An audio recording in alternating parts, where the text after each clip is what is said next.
যে ধুলাউড়ি বাজার থেকে আরমানি হাসপাতাল মোড় পর্যন্ত মানুষের যে উচ্ছ্বাস উদ্দীপনা এবং মানুষের উপস্থিতি তাতে আপনাদের ক্যামেরাবন্দি হয়েছে।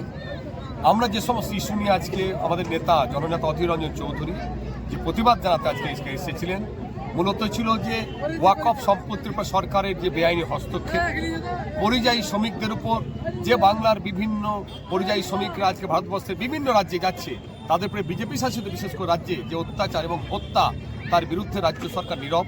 এর বিরুদ্ধে আমরা প্রতিবাদ জানিয়েছি। আমরা বলেছি যে সংখ্যালঘু সম্প্রদায়ের মানুষের যে ওবিসি নিয়ে ডিমোশন করা হলো, আজকে সেই জায়গা থেকে সংখ্যালঘু সম্প্রদায়ের যুবক যুবতীরা সমস্ত ক্ষেত্রে বঞ্চিত হচ্ছে। আমরা বলেছি টোটো চালকদের, গরিব টোটো চালকদের উপর যে সরকারি একটা ফরমান জারি হয়েছে, বছরে 2800-2900 টাকা এবং 2000 বছর পর সেই টোটোগুলাকে বাদ দিয়ে দেওয়া হবে। এই যে ব্যাপার, বিশেষ করে এসআইআর নিয়ে আজকে লালগোলা 61 নম্বর বিধানসভায় 94,000 মানুষকে হিয়ারিংয়ে ডাকা হবে।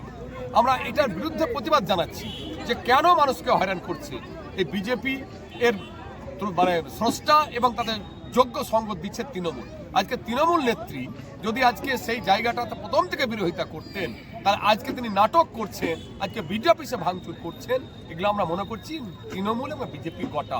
এর বিরুদ্ধে আমরা প্রতিবাদ জানাচ্ছি এবং আগামী আপনারা শুনলেন যে আমাদের নেতা অধীর রঞ্জন চৌধুরী ঘোষণা দিলেন যে আগামী 20 জানুয়ারি মঙ্গলবার আমরা বিডিওর নিকট এর বিরুদ্ধে আমরা প্রতিবাদ জানাবো।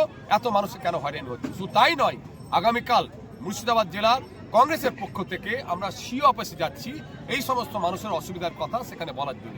পাশাপাশি কেন্দ্রের বিজেপি সরকার যে মহাত্মা গান্ধীর নামে যে 100 দিনের কাজ এমজি এনার্জি, সেটাকে নাম বদল করে আজকে জিরামজি নাম যে নাম সব দিয়েছে, এর বিরুদ্ধে আমরা প্রতিবাদ জানাচ্ছি। কারণ মহাত্মা গান্ধী কোনো দলের নয়, মহাত্মা গান্ধী সর্ব মানুষের, সারা বিশ্বের।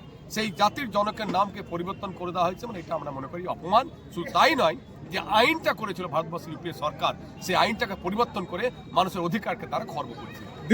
বিজেপি শাসিত রাজ্যতে মুর্শিদাবাদের পরিযায়ী শ্রমিকদেরকে হত্যা, আমরা তো এর বিরুদ্ধে প্রতিবাদ জানাচ্ছি। আমাদের নেতা অধীর চৌধুরী ছুটে যাচ্ছেন, কোনো জেতা এমপি তো যাচ্ছেন না, ইউসুফ পাঠান তো যাচ্ছেন না।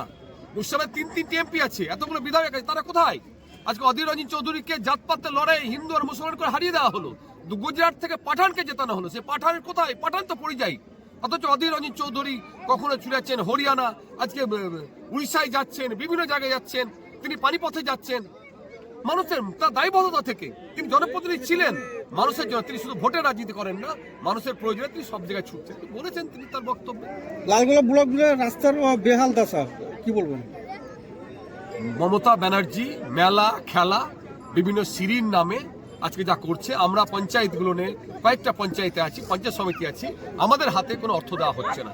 আজকে মমতা ব্যানার্জি তিনি নিজের নাম কেনানোর জন্য আজকে সিঁড়ি করে তিনি কলকাতা বসে ঘোষণা করছেন। কিন্তু আজ লালগোলা ব্লকের রাস্তাঘাটের অবস্থা দেখুন আজকে বেহাল।